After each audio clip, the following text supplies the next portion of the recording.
নমস্কার বন্ধুরা, তোমরা দেখছো তোমাদের প্রিয় চ্যানেল অল ইন্ডিয়া র্যাঙ্কার্স।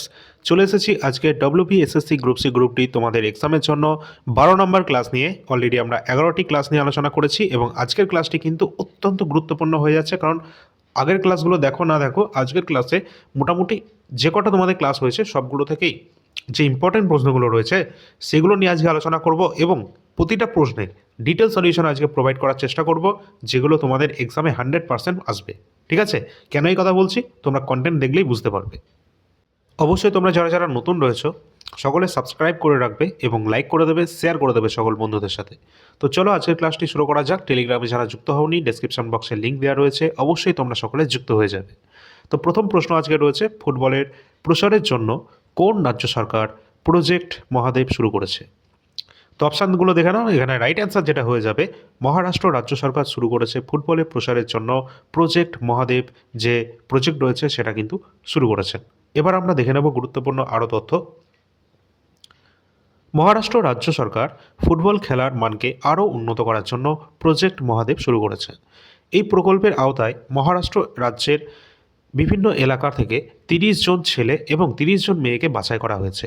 বাছাইকৃত এই খেলোয়াড়রা 5 বছরের জন্য ফুল স্কলারশিপ পাবে। স্কলারশিপের পাশাপাশি তারা কোচিং, পড়াশোনা, পুষ্টি এবং খেলার সরঞ্জাম এবং মানসিক শক্তির প্রশিক্ষণেরও সুবিধা তাদেরকে দেওয়া হবে। এই সমস্ত ইম্পর্ট্যান্ট পয়েন্টগুলো ছিল, যেগুলো দেখে রাখবে।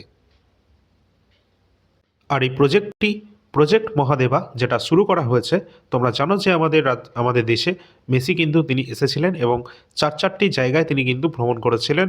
অবশ্যই তার মধ্যে ছিল মহারাষ্ট্র। তো তখনই কিন্তু প্রজেক্ট মহাদেবটি লঞ্চ করা হয়েছিল মহারাষ্ট্র রাজ্য সরকারের তরফ থেকে। পরবর্তী প্রশ্ন আছে, সৈয়দ মুস্তাক আলী ট্রফি 2025-26 কে জিতেছে? তো অপশান 4টে দেওয়া রয়েছে। সঠিক অ্যান্সার হয়ে যাবে Jharkhand, option number C. Syed Mushtaq Ali trophy 2025-26 এটা কিন্তু ঝাড়খণ্ড জিতে নিয়েছে।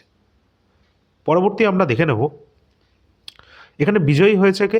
ঝাড়খণ্ড। এটি তাদের প্রথম শিরোপা এবং রানার্স আপ হয়েছে হরিয়ানা। ফাইনাল ম্যাচের স্থান রয়েছে, যেটা কোন জায়গায় হয়েছে ফাইনাল ম্যাচটি? মহারাষ্ট্রের ক্রিকেট অ্যাসোসিয়েশন স্টেডিয়াম, যেটা পুনাতে অবস্থান করছে, সেখানে। কততম এডিশন ছিল? 18তম কিন্তু এই এডিশনটি ছিল। প্লেয়ার অফ দ্য সিরিজ কে হয়েছে? প্লেয়ার অফ দ্য সিরিজ হয়েছেন অনুকূল রায়, যিনি কিন্তু ঝাড়খণ্ড থেকে বিলং করছেন, এবং সর্বোচ্চ রান সংগ্রাহক রয়েছেন ঈশান কিষান, যিনি ঝাড়খণ্ড থেকে। টোটাল রান সংখ্যা কত? 517 রান। পরবর্তী রয়েছে, সর্বোচ্চ উইকেট শিকারী কে হয়েছেন? অবশ্যই অশোক শর্মা, যিনি রাজস্থান থেকে রয়েছেন এবং টোটাল তার উইকেট নিয়েছেন 22টি। পরবর্তী প্রশ্ন আছে, সুলতান আজলান শাহ হকি কাপ 2025-এর শিরোপা কে জিতেছে? 4টে অপশান রয়েছে, অস্ট্রেলিয়া, বেলজিয়াম, মালয়েশিয়া নাকি পাকিস্তান। সঠিক অ্যান্সার হয়ে যাবে বেলজিয়াম। পরবর্তী আমরা দেখব, এইখানে কিন্তু বিজয়ী হয়েছে বেলজিয়াম এবং রানার্স আপ হয়েছে কে? অবশ্যই কিন্তু রানার্স আপ হয়েছে আমাদের ভারত। এটা কিন্তু ইম্পর্টেন্ট রয়েছে। আয়োজন হয়েছিল কোথায়? এটা কিন্তু মালয়েশিয়ার ইপোহো যে জায়গা রয়েছে সেখানে। কততম এডিশন ছিল? 31তম এডিশন। এবং এর যে তাৎপর্য রয়েছে, যেটা বেলজিয়ামের প্রথম সুলতান আজলান শাহ কাপ শিরোপা কিন্তু এটি জিতে নিয়েছে। এবং ভারতের যে পারফরমেন্স, সেটা কিন্তু ভারতীয় দলকে রৌপ্য পদক বা সিলভার মেডেল কিন্তু এখানে নিয়ে সন্তুষ্ট থাকতে হয়েছে। পরবর্তী যে প্রশ্ন রয়েছে, ভারতের সংবিধান সংশোধনের ধারণা কোন দেশের অনুকরণে গৃহীত হয়েছে? তো ভারতের সংবিধানের বিভিন্ন পার্ট, বিভিন্ন অংশ বিভিন্ন দেশের সংবিধান থেকে নেওয়া হয়েছে। ঠিক সেই রকমই কিন্তু ভারতীয় সংবিধানের যে আমাদের সংশোধনের ধারণা, অর্থাৎ সংশোধন করা যায় আমাদের ভারতের সংবিধানকে, সেটা কত নম্বর আর্টিকেল থেকে? অবশ্যই 368 নম্বর আর্টিকেলের মাধ্যমে আমরা কিন্তু সংবিধানকে সংশোধন করে থাকি, এবং যেটা আমরা নিয়েছি দক্ষিণ আফ্রিকার সংবিধান থেকে। Option number D right answer হবে। এবং এই সম্পর্কিত তোমাদের গুরুত্বপূর্ণ তথ্য দেখে রাখতে হবে, যেগুলো এক্সামের জন্য ইম্পর্টেন্ট। যেমন ব্রিটিশ সংবিধান থেকে আমরা নিয়েছি কোন বিষয়গুলো? সংসদীয় শাসন ব্যবস্থা এবং একক নাগরিকত্ব, অর্থাৎ সিঙ্গল সিটিজেনশিপ। এছাড়া আমেরিকা যুক্তরাষ্ট্র বা মার্কিন যুক্তরাষ্ট্র থেকে আমরা নিয়েছি মৌলিক অধিকার এবং বিচার বিভাগীয় পর্যালোচনা। এছাড়া আয়ারল্যান্ডের সংবিধান থেকে আমরা ডিপিএসপি নিয়েছি বা directive principal of state policy. এছাড়া রয়েছে কানাডা থেকে আমরা শক্তিশালী কেন্দ্রসহ যে যুক্তরাষ্ট্রীয় যে কাঠামো, সেটা কিন্তু নিয়েছি কানাডা সংবিধান থেকে। সোভিয়েত রাশিয়া, যেখান থেকে আমরা সোভিয়েত ইউনিয়ন বা সোভিয়েত রাশিয়া, যেটা ইউএসএসআর তখনকার সময় যেটা ছিল, তো সেখান থেকে কিন্তু আমরা মৌলিক কর্তব্য নিয়েছি নাগরিকদের জন্য। এবং দক্ষিণ আফ্রিকা থেকে আমরা সংবিধান সংশোধন করার পদ্ধতি এটি কিন্তু নিয়েছি। এই প্রতিটা কিন্তু এক্সামের জন্য ইম্পর্টেন্ট। ভিভিআই তোমরা কিন্তু এগুলো থেকেই প্রশ্ন উত্তর মানে তোমাদের এক্সামে কিন্তু কমন কিন্তু এখান থেকে পেয়ে যাবে। তার জন্য একটা লাইক করে দেবে এবং শেয়ার করে দেবে। পরের প্রশ্ন, আন্তর্জাতিক মুদ্রা তহবিল কত সালে প্রতিষ্ঠিত হয়েছিল? অর্থাৎ ইন্টারন্যাশনাল মনিটারি ফান্ড এটি কত সালে প্রতিষ্ঠিত হয়? এটি প্রতিষ্ঠিত হয়েছিল আইএমএফ 1945 সালে। 1945 সালে ইন্টারন্যাশনাল মনিটারি ফান্ড প্রতিষ্ঠিত হয়। এর হেডকোয়ার্টার এবং ওয়ার্ল্ড ব্যাংকের হেডকোয়ার্টার দুটোই কিন্তু ওয়াশিংটন ডিসিতে অবস্থান করছে। চলো এই সম্পর্কিত আমরা তথ্য আরও দেখে নেব। যেটা রয়েছে যে প্রতিষ্ঠা হয়েছে এটা কত সালে? ইন্টারন্যাশনাল মনিটারি ফান্ড গঠনের সিদ্ধান্ত নেওয়া হয়েছে 1944 সালের জুলাই মাসে, যেটা কিন্তু একটা সম্মেলন হয়েছিল যার নাম ব্রেটন উডস সম্মেলন। এই সম্মেলনে কিন্তু আইএমএফ সিদ্ধান্ত নেওয়া হয়েছিল 1944 সালে এবং সেটাকে কিন্তু আনুষ্ঠানিকভাবে প্রতিষ্ঠিত করা হয়েছিল 27 ডিসেম্বর 1945 সালে। এটাই হচ্ছে একদম officially formation date international monetary ফান্ডের। পরবর্তী আমরা দেখব হেডকোয়ার্টার বা সদর দপ্তর অবস্থান করছে কোন জায়গায়। এর যে প্রধান কার্যালয় যেটা মার্কিন যুক্তরাষ্ট্রের ওয়াশিংটন ডিসিতে ডিস্ট্রিক্ট অফ কলম্বিয়াতে অবস্থান করছে এর সদর দপ্তর। বর্তমান এর সদস্য দেশ রয়েছে কতগুলো? অবশ্যই বর্তমানে ইন্টারন্যাশনাল মনিটারি ফান্ডের মোট সদস্য দেশের সংখ্যা 191টি এবং 191তম দেশ হিসাবে যুক্ত হয়েছে 2024 সালে, যার নাম লিচেনস্টাইন। এটা এক্সামের জন্য ইম্পর্টেন্ট। এর সাথে সাথে দেখবে তোমরা বর্তমানে এই আইএমএফের প্রধানের নাম কি? বর্তমানে কিন্তু প্রধান বা এমডি বা ম্যানেজিং ডিরেক্টর পদে রয়েছেন বুলগেরিয়ার অর্থনীতিবিদ ক্রিস্টালিনা জর্জিয়েভা এবং তিনি 2024 সালের 1 অক্টোবর থেকে তার দ্বিতীয় মেয়াদ 5 বছরের জন্য তিনি দায়িত্ব পালন করছেন। অবশ্যই প্রতিটা তোমাদের এখানে যা যা দেওয়া হয়েছে এক্সামের জন্য ইম্পর্টেন্ট মানে একটা তোমাদের কনসেপ্টও যেন এখান থেকে বাদ না যায়। পরের প্রশ্ন আছে গাম্ভীরা এটা কোন রাজ্যের স্বীকৃত একটি লোকনৃত্য? তো গাম্ভীরা যেটা রয়েছে এটা আমাদের পশ্চিমবঙ্গেরই একটি লোকনৃত্য রয়েছে, হয়তো অনেকে এটা জানেই না। ঠিক আছে, তো গাম্ভীরা আমাদের পশ্চিমবঙ্গেই একটি লোকনৃত্য। এইভাবে বিভিন্ন রাজ্যে বিভিন্ন ফোক ড্যান্সগুলো রয়েছে, সেগুলো একটু দেখব। যেমন উত্তরাখণ্ডে রয়েছে ছলিয়া। এখানে কিন্তু যেগুলো নেওয়া হয়েছে সেগুলো তোমাদের অজানা, আর এগুলোই কিন্তু পরীক্ষায় চলে এসেছে, তার জন্য এগুলো নেওয়া হয়েছে। আর তাছাড়া আমরা যেগুলো আগের ক্লাসে জানিয়েছি সেগুলো তো তোমরা জানোই, তাই না? তো পরবর্তী আমরা দেখব কেরালা। কেরালায় রয়েছে পাদায়নি। এছাড়া কর্ণাটকে রয়েছে যাক্ষগান, তামিলনাড়ুতে রয়েছে কারাগাট্টাম। এছাড়া তামিলনাড়ুতে অনেক রয়েছে, সিলাম্বম, মার্শাল আর্ট রয়েছে। এছাড়া তামিলনাড়ুতে ভারতনাট্যম যেটা ক্লাসিক্যাল ড্যান্স রয়েছে, ঠিক আছে, কারাগাম রয়েছে। আচ্ছা, পরবর্তী রয়েছে হিমাচল প্রদেশে। হিমাচল প্রদেশে রয়েছে নাটি। জম্মু কাশ্মীরে রয়েছে রাউফ এবং গোয়াতে রয়েছে ফুগড়ি। এগুলো হচ্ছে স্থানীয় এখানকার ফোক ড্যান্স, ঠিক আছে। পরবর্তী যেটা রয়েছে হরিয়ানা। হরিয়ানা রয়েছে সাওয়াং। ওড়িশায় যেটা রয়েছে সেটা হচ্ছে ডালখাই। ওড়িশায় যে লোকনৃত্য সেটা ডালখাই। এবং মণিপুরে রয়েছে থাংটা। এটা কিন্তু একটা মণিপুরের মার্শাল আর্টও মানে রয়েছে থাংটা যেটা, ঠিক আছে। চলো এবার আমরা দেখব আরও, যেমন জাল্লিকাট্টু রয়েছে। জাল্লিকাট্টুটা কোথায় রয়েছে অবশ্যই তোমরা কমেন্ট সেকশনে জানিয়ে দেবে, পরীক্ষায় এটা চলেও এসেছে। নেক্সট প্রশ্ন আছে রানা প্রতাপ সাগর বাঁধটি এটি কোন নদীর ওপর নির্মিত হয়েছে? তো রানা প্রতাপ সাগর বাঁধ যেটি নির্মিত হয়েছে চম্বল নদীর ওপর। অপশান নম্বর ডি সঠিক অ্যান্সার হয়ে যাবে। এর সাথে আমাদের দেখতে হবে বিভিন্ন গুরুত্বপূর্ণ নদী বাঁধ যেগুলো রয়েছে, যেমন তেহরি বাঁধ যেটা উত্তরাখণ্ডের ভাগীরথী নদীর ওপর রয়েছে তেহরি ড্যাম, এবং হীরাকুদ বাঁধ যেটা কিন্তু ওড়িশার মহানদীর ওপর রয়েছে, এটা হচ্ছে ভারতের দীর্ঘতম বাঁধ। এবং পরবর্তী রয়েছে ভারতের বৃহত্তম বাঁধ যেটা ভাগরা নাঙ্গল, যেটা অবস্থান করছে হিমাচল প্রদেশ এবং পাঞ্জাবের শতদ্রু নদীর ওপর। নেক্সট আছে সর্দার সরোবর বাঁধ যেটা গুজরাটের নর্মদা নদীর ওপর অবস্থান করছে, এবং নাগার্জুন সাগর বাঁধ রয়েছে তেলেঙ্গানা এবং অন্ধ্রপ্রদেশের কৃষ্ণা নদীর ওপর। এছাড়া রয়েছে মেট্টুর বাঁধ যেটা কিন্তু তামিলনাড়ুর কাবেরী নদীর ওপর অবস্থান করছে, এই মেট্টুর ড্যাম। অবশ্যই যদি তোমাদের এই ধরনের ইনফরমেশান, প্রশ্ন, তার সাথে সাথে ডিটেল সলিউশন ভালো লাগে, অবশ্যই তোমরা সকলে লাইক এবং শেয়ার করে দেবে এবং কমেন্ট সেকশানে সেটা অবশ্যই জানাতে ভুলবে না। তোমরা যারা যারা আমাদের WBSSC group C group D দিচ্ছ, তোমাদের সকলের জন্য কিন্তু অত্যন্ত খুশির খবর যে তোমাদের এক্সাম কিন্তু জানুয়ারিতে হচ্ছে না, ফেব্রুয়ারিতে হচ্ছে, এবং তার জন্য তোমাদের কিছু স্টাডি ম্যাটেরিয়াল আমরা প্রোভাইড করছি, যেটা কিন্তু স্ট্যাটিক জিকে এবং কমপ্লিট ইন্ডিয়ান হিস্ট্রি, এই দুটো পিডিএফ কিন্তু অ্যাভেলেবেল রয়েছে তোমাদের জন্য।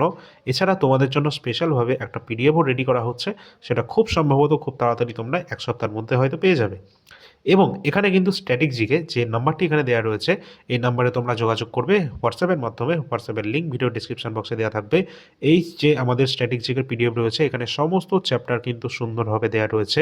টোটাল 120টার ওপর টপিকের সংখ্যা রয়েছে। টপিকগুলো তোমরা দেখে নেবে, যেগুলো তোমাদের সিলেবাসে রয়েছে সেগুলো এখানে সবই রয়েছে।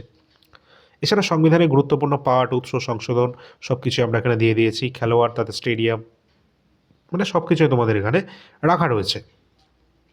টোটাল যে পিডিএফটা রয়েছে, এখানে টোটাল 126টা এখানে পেজ সংখ্যা রয়েছে এবং 120টার ওপর টপিক রয়েছে। এটা কিন্তু তোমরা 170 টাকার মধ্যে তোমরা পেয়ে যাবে। অবশ্যই এখানে কিন্তু তোমরা সমস্ত টপিকগুলো একটু দেখে নেবে। এছাড়া হোয়াটসঅ্যাপে যোগাযোগ করলে তোমরা কিন্তু একটা ডেমো পিডিএফও পেয়ে যাবে।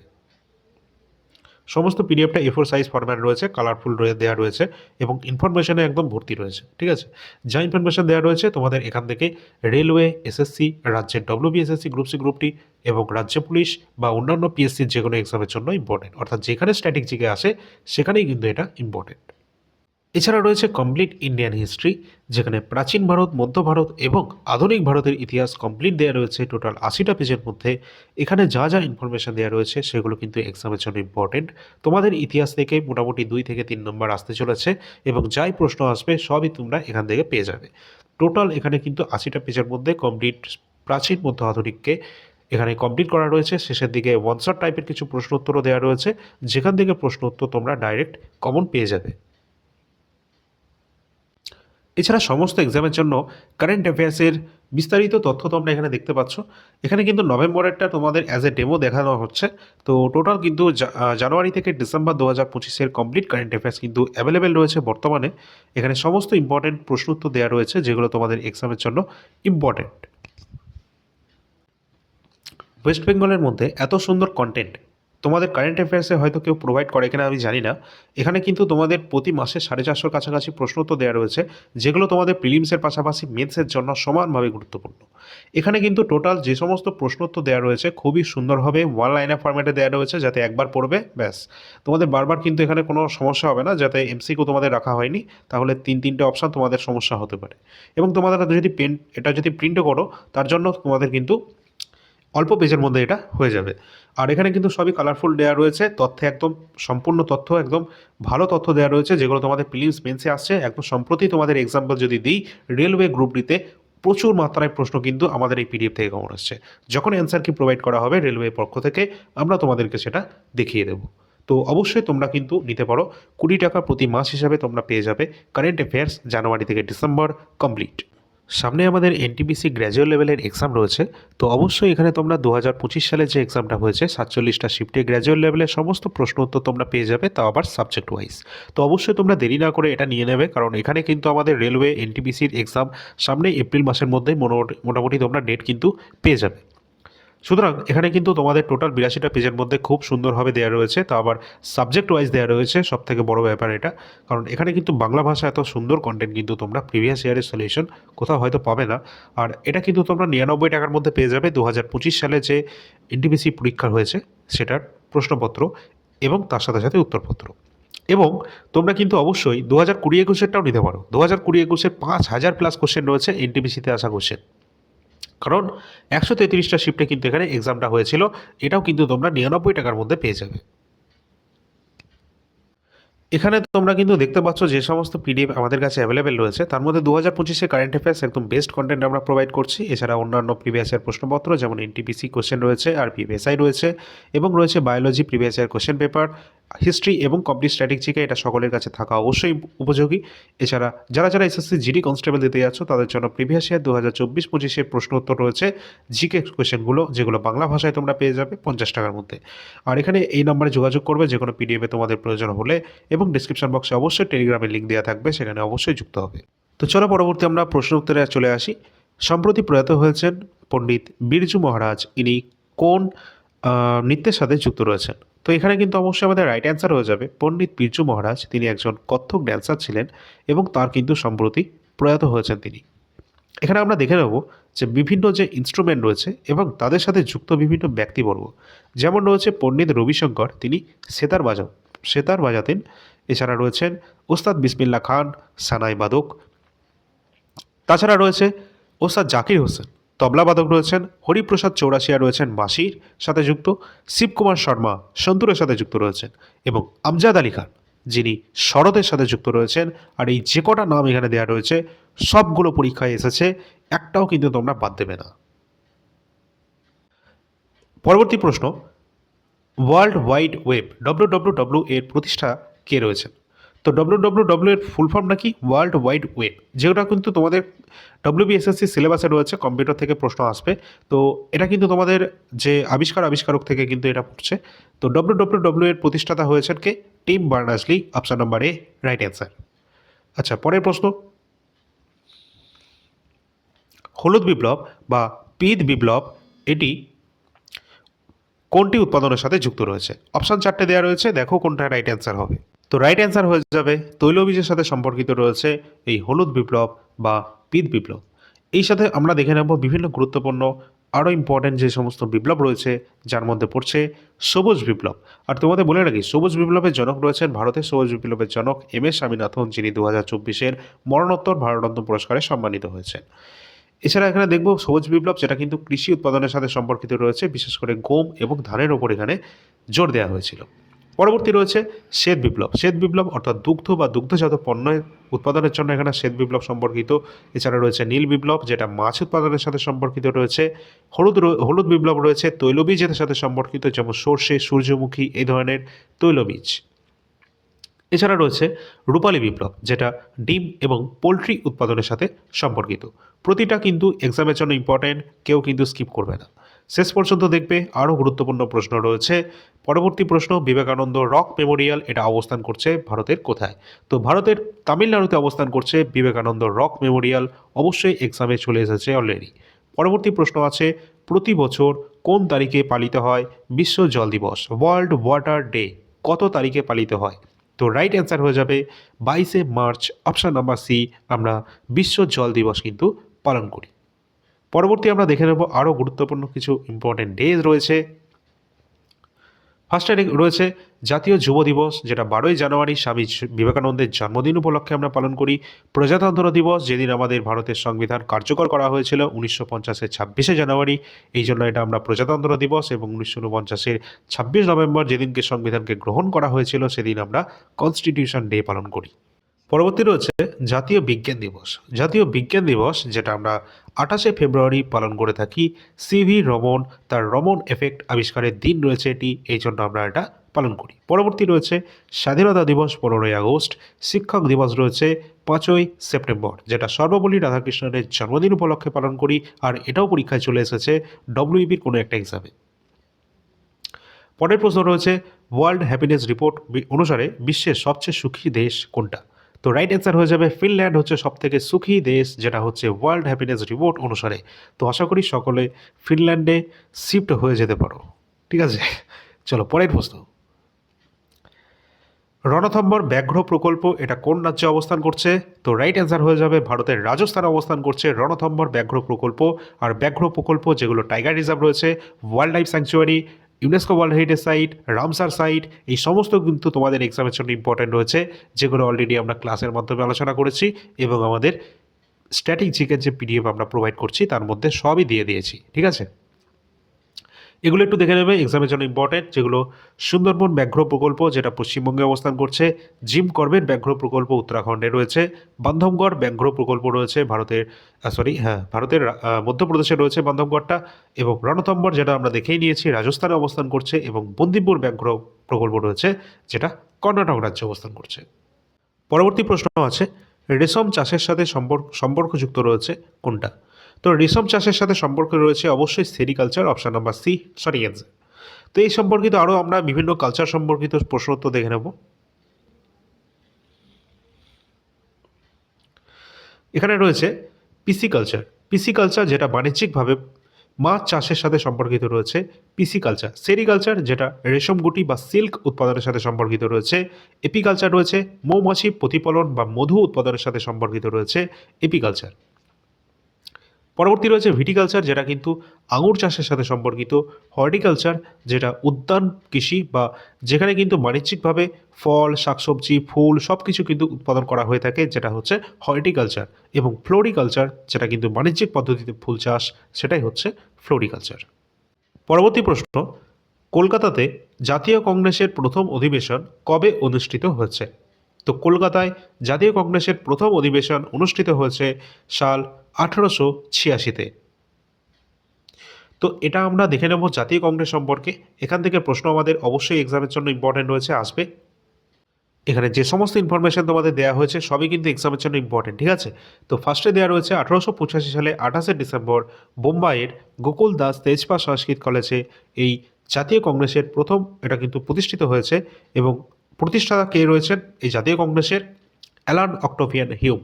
তিনি কিন্তু এই জাতীয় কংগ্রেস প্রতিষ্ঠা করেছিলেন এবং সেই সময় ভাইসরয় ছিলেন লর্ড ডাভরিন। এই দুটোই কিন্তু এক্সামে কিন্তু চলে আসে।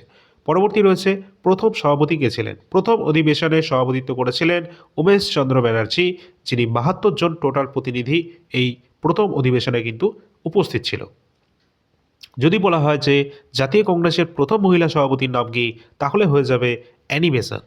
অ্যানি বেসান্ত 1917 সালে এই জাতীয় কংগ্রেসের প্রথম মহিলা সভাপতি হিসাবে দায়িত্বভার গ্রহণ করেন। এবং প্রথম ভারতীয় মহিলা সভাপতির কথা যদি বলা হয়ে থাকে, যদি প্রথম ভারতীয় অর্থাৎ ভারতীয় কথাটা যদি যুক্ত হয়, তাহলে হয়ে যাবে সরোজিনী নাইডু, যিনি 1925 সালের জাতীয় কংগ্রেসের সভাপতিত্ব করেছেন। পরবর্তী রয়েছে প্রথম মুসলিম সভাপতি কে ছিলেন? তো প্রথম মুসলিম সভাপতি ছিলেন 1887 সালের মাদ্রাজের অধিবেশনে সভাপতিত্ব করেছিলেন তিনি, যার নাম বদরুদ্দিন তৈয়বজি। তিনি কিন্তু প্রথম মুসলিম সভাপতি। এরাও কিন্তু পরীক্ষায় যদি চলে আসে প্রথম মুসলিম সভাপতি কে ছিলেন জাতীয় কংগ্রেসের, তাহলে কিন্তু বদরুদ্দিন তৈয়বজি।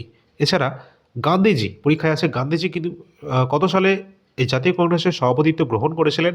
তো অবশ্যই 1924 সালের বেলগাঁও অধিবেশনে গান্ধীজি কিন্তু তার জাতীয় কংগ্রেসের সভাপতিত্ব গ্রহণ করেন। এবং গান্ধীজির কিন্তু প্রথম এবং শেষ এটাই কিন্তু তিনি তার কিন্তু সভাপতিত্ব ছিল, ঠিক আছে? তিনি কিন্তু একবারই কিন্তু সভাপতি পদে ছিলেন জাতীয় কংগ্রেসের। আর সুভাষচন্দ্র বসু থেকে কিন্তু পরীক্ষায় চলে আসে যে 1938 সালে কিন্তু হরিপুরা এবং 1939 সালে ত্রিপুরী অধিবেশনে সভাপতিত্ব করেছিলেন সুভাষচন্দ্র বসু। পরবর্তী রয়েছে আরেকটা ইম্পর্টেন্ট, এখান থেকেও স্বাধীনতার সময় সভাপতি কে ছিলেন? অর্থাৎ পরীক্ষায় চলে আসে যে স্বাধীনতার প্রাক্কালে ভারতের জাতীয় কংগ্রেসের সভাপতিত্ব কে গ্রহণ করেছেন? তো 1947 সালের সময় ভারতের জাতীয় কংগ্রেসের সভাপতি ছিলেন JB কৃপালিনী। এখানে কিন্তু অবশ্যই যে কটা ইনফরমেশন তোমাদের এখানে দেওয়া হয়েছে এই মানে এই কটাই তোমাদের পরীক্ষায় আসবে, এর বাইরে আর কিচ্ছু পড়ার দরকার নেই জাতীয় কংগ্রেস থেকে, ঠিক আছে?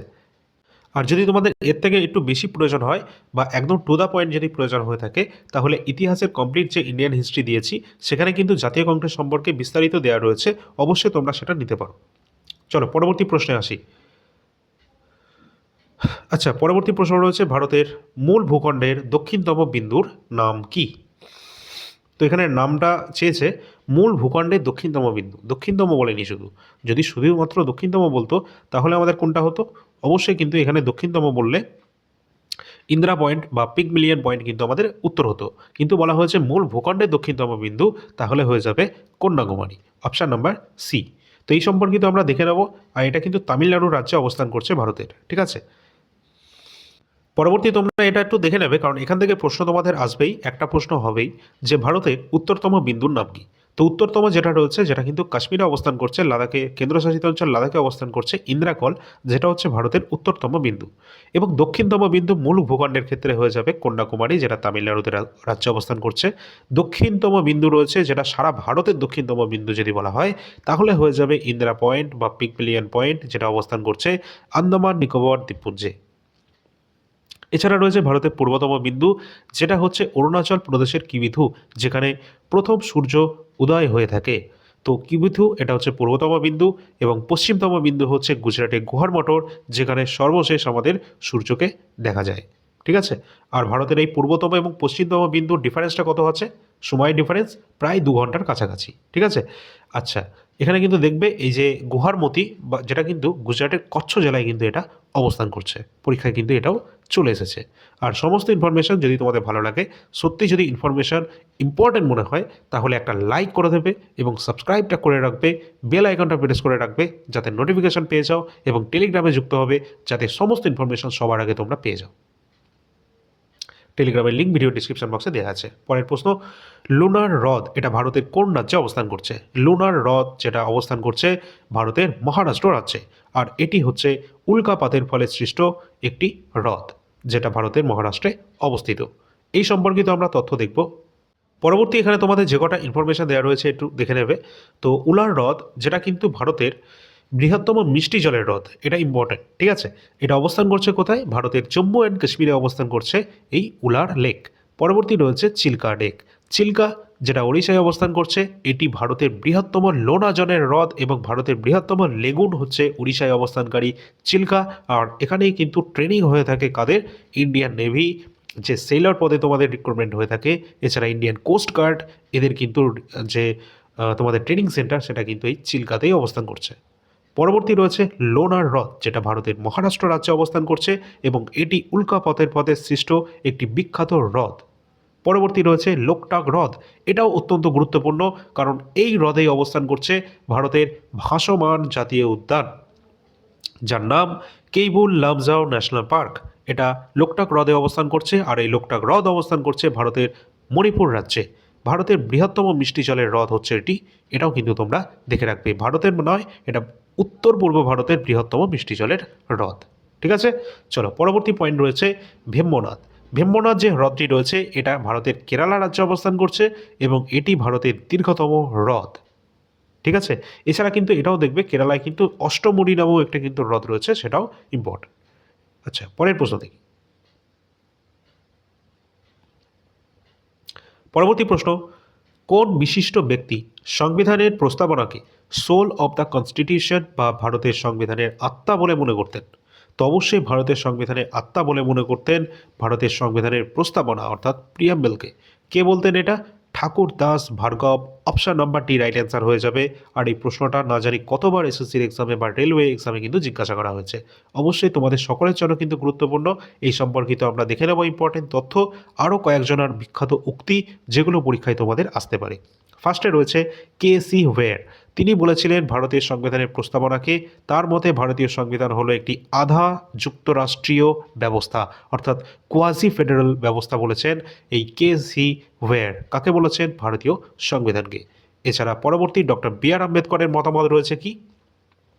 তিনি ৩২ নম্বর ধারাকে সংবিধানের সাংবিধানিক অধিকার যেটা দেয়া রয়েছে সেটাকে সংবিধানের হৃদয় এবং আত্মা বলে গণ্য করেছেন, অর্থাৎ heart and soul of Indian constitution বলেছেন আর্টিকেল নম্বর 32-কে। কে বলেছেন? Doctor B.R.. আম্বেদকর, যিনি কিন্তু অবশ্যই আমাদের যে গণপরিষদের ড্রাফটিং কমিটি ছিল, এই ড্রাফটিং কমিটির কিন্তু চেয়ারম্যান ছিলেন ডক্টর বি.আর. আম্বেদকর। পরবর্তী যে কমেন্ট রয়েছে যেটা এন.এ. পালকিওয়ালা। এন.এ. পালকিওয়ালা কি বলেছেন? ভারতীয় সংবিধানের প্রস্তাবনাকে identity card of the Indian constitution বলে আখ্যা দিয়েছেন এন.এ. পালকিওয়ালা, ঠিক আছে। অবশ্যই প্রতিটা কিন্তু উক্তি তোমাদের এক্সামের জন্য ইম্পর্টেন্ট, যেগুলো তোমাদেরকে আজকের ক্লাসে দেওয়া হচ্ছে। তো অবশ্যই তোমরা সকলে একটু লাইক করে দেবে এবং আগের ক্লাসগুলো দেখে না থাকলে দেখে নেবে। আর একটা বিখ্যাত উক্তিও রয়েছে, যেমন তোমাদের ছিল, হ্যাঁ, সংবিধানকে আখ্যা দিয়েছিলেন কি অব দ্য ইন্ডিয়ান কনস্টিটিউশন। এটা কে বলেছিলেন?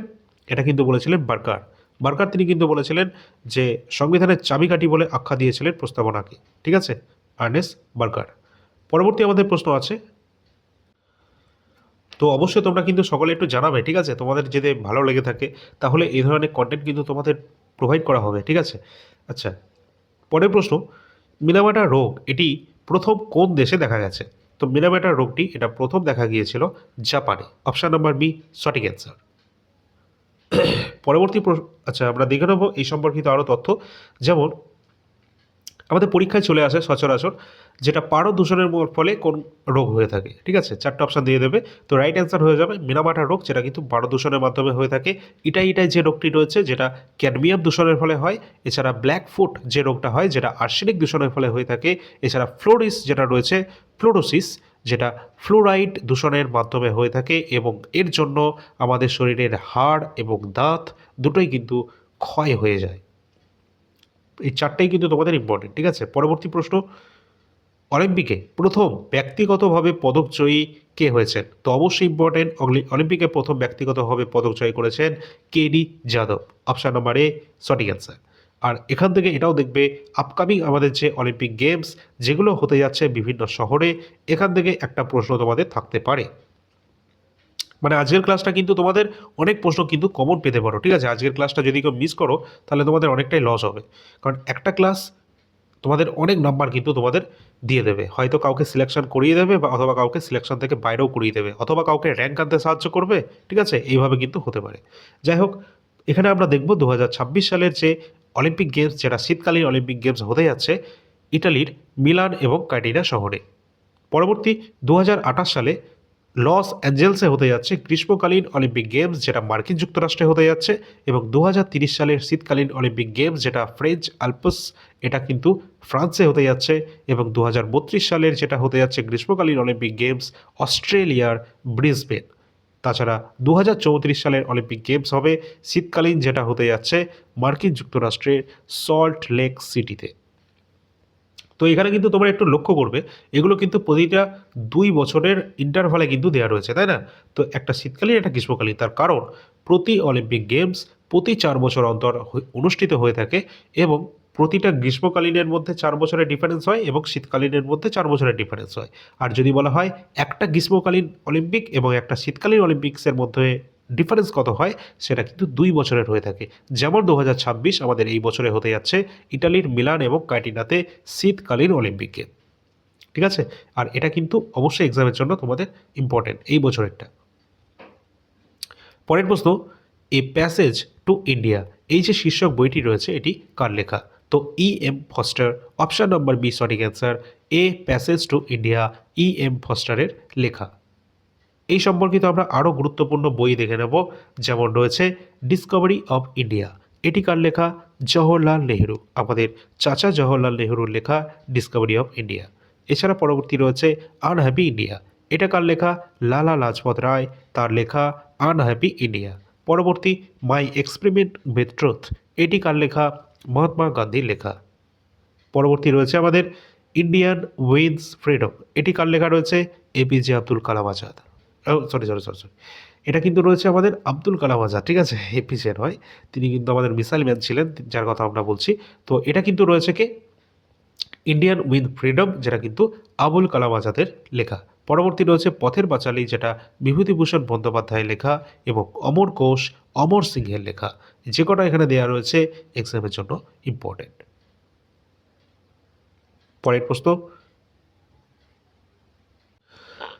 কোন সুলতান, দিল্লির কোন সুলতান সিকান্দার ই সানি বা দ্বিতীয় আলেকজান্ডারও বলা হয়, এই উপাধিটি ধারণ করেছেন? তো রাইট অ্যান্সার হয়ে যাবে খলজি বংশের শ্রেষ্ঠ সুলতানের মধ্যে অন্যতম আলাউদ্দিন খলজি, যিনি সিকান্দার ই সানি বা দ্বিতীয় আলেকজান্ডার উপাধিতে ভূষিত হয়েছেন। আর তিনি কিন্তু রেশনিং ব্যবস্থাও তৈরি করেছিলেন, আরও অনেক ব্যবস্থায় তৈরি করেছেন, ঠিক আছে, আলাই দরওয়াজাও তৈরি করেছেন। যাই হোক, পরবর্তী আমরা আরও গুরুত্বপূর্ণ তথ্যগুলো দেখে নেব। ফার্স্টেই রয়েছে দিল্লির দাস বংশের প্রতিষ্ঠাতা কুতুবুদ্দিন আইবক, যিনি লাখ বক্স নামে পরিচিত। লক্ষ্যের লক্ষ্যের দাতা হিসাবে তিনি লাখ বক্স উপাধিটি পেয়েছেন, মানে দানশীলতার কারণে। পরবর্তী রয়েছে গিয়াসউদ্দিন বলবন, যার উপাধি ছিল জিলিল্লাহ। তিনি নিজেকে ঈশ্বরের সন্তান বা ঈশ্বরের ছায়া বলে তিনি ঘোষণা করতেন, ঠিক আছে। আর তিনি একজন কিন্তু 40 চক্রের সদস্যও ছিলেন। পরবর্তী রয়েছে আলাউদ্দিন খলজি, যিনি নিজেকে সিকান্দার ই সানি বা দ্বিতীয় আলেকজান্ডার উপাধিতে ভূষিত করেছেন। এবং নেক্সট রয়েছে গিয়াসউদ্দিন তুগলক, যিনি দিল্লির গাজী হিসাবে কিন্তু নিজেকে উপাধিতে ভূষিত করেছিলেন। পরবর্তী প্রশ্ন রয়েছে, আর তোমাদের একবার বলে দিই, দিল্লি সুলতানি থেকে কমপ্লিট কিন্তু 50 মিনিটের কাছাকাছি আমাদের একটা ভিডিও রয়েছে, সেটা যদি তোমরা দেখে নাও তোমাদের এটা কমপ্লিট হয়ে যাবে একদম। আর যদি পিডিএফের প্রয়োজন হয়, কমপ্লিট ইন্ডিয়ান হিস্ট্রি, যেখানে সব কিছু আমরা দিয়ে রেখেছি। এই বলে সার্চ করবে দিল্লি সুলতানি বাই অল ইন্ডিয়া ট্যাঙ্কার্স, তোমাদের কাছে চলে আসবে। পরের প্রশ্ন, নিম্নের কোন সুলতান সিজদা এবং পাইবস প্রথা চালু করেছেন?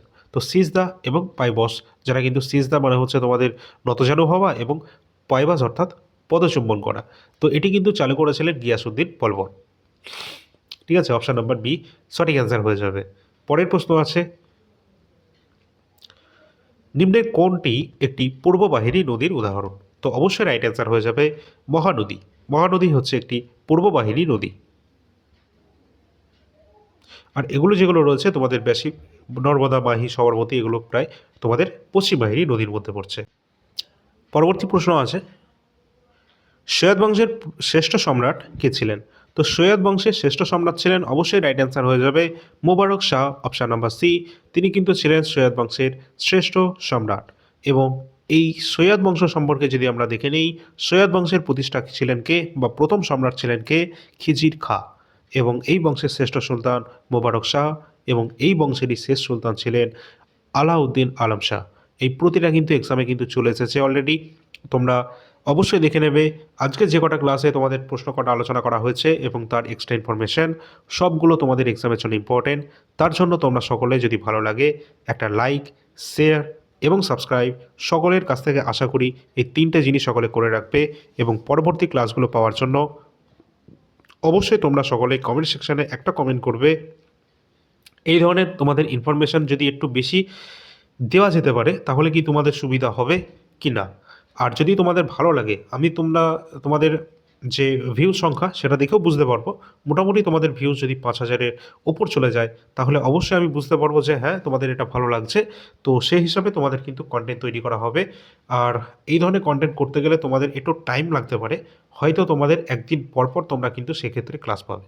যদি আমরা এই ধরনের প্রতিটা ক্লাসে মানে প্রতিটা প্রশ্নের যদি ইম্পর্টেন্ট ইনফরমেশান যদি প্রোভাইড করার চেষ্টা করি সেক্ষেত্রে। আর যদি তোমাদের মোটামুটি বলে ছেড়ে দিই তাহলে কিন্তু তোমরা প্রতিদিন ক্লাস পাবে। এবার সেটা ঠিক করে নেবে, সেটা তোমরা কোন ধরনের ক্লাসটা তোমাদের প্রয়োজন রয়েছে তো অবশ্যই সেটা তোমরা জানিয়ে দেবে। এবং আগের যে 11টা ক্লাস রয়েছে সেগুলোও কিন্তু দেখবে, প্রতিটা ক্লাসের কিন্তু আমরা এইভাবে ডিটেল প্রোভাইড করেছি। অবশ্যই কিন্তু তোমরা যাদের যাদের পিডিএফের প্রয়োজন রয়েছে বা যাদের নোট করার কোনো টাইম নেই তাদের জন্য কিন্তু আমরা পিডিএফ যেগুলো রয়েছে সেগুলো প্রোভাইড করছি, যেগুলো কিন্তু তোমরা হোয়াটসঅ্যাপ নাম্বারে যোগাযোগ করবে, ডিসক্রিপশন বক্সে লিঙ্ক পেয়ে যাবে। এই সমস্ত পিডিএফ বর্তমানে অ্যাভেলেবেল রয়েছে। সব কিছুই তোমাদের কমপ্লিট ইন্ডিয়ান হিস্ট্রি, কমপ্লিট স্ট্র্যাটেজিকে, এবং এই দুটো কিন্তু বিশেষ করে তোমাদের গ্রুপ সিডির জন্য ইম্পর্টেন্ট, ঠিক আছে। আর অন্যান্যগুলো তো প্রিভিয়াস ইয়ার পেপার রয়েছে এবং কারেন্ট অ্যাফেয়ার্স কিন্তু রেল, এসএসসি অন্যান্য এক্সামের জন্য ইম্পর্টেন্ট। আর তোমাদের জন্য একটা বলি, ডব্লিউবিএসএসসি যারা গ্রুপ সি পরীক্ষা দেবে, গ্রুপ ডি পরীক্ষা দেবে, তাদের জন্য একটা স্পেশালি কিন্তু একটা জিকের কোয়েশ্চেন, মানে একদম জিকের যে সাজেশন টাইপের প্রশ্ন উত্তর স্পেশালভাবে সেটা কিন্তু রেডি করা হচ্ছে, যেটা খুব সম্ভবত তোমরা আগামী 2 সপ্তাহের মধ্যে হয়তো পেয়ে যাবে, ঠিক আছে। তো যাই হোক, পরবর্তী ক্লাস নিয়ে আসছি। আর আজকে হয়তো অডিওটা তোমাদের অতটা ক্লিয়ার না হতে পারে, তার কারণ হচ্ছে গলার একটু সমস্যা রয়েছে তার জন্য, ঠিক আছে। তো অবশ্যই তোমাদের আশা করি পরবর্তী ক্লাসগুলোতে এটা ঠিকঠাক হয়ে যাবে। তো পরবর্তী ক্লাসে দেখা হচ্ছে। ধন্যবাদ।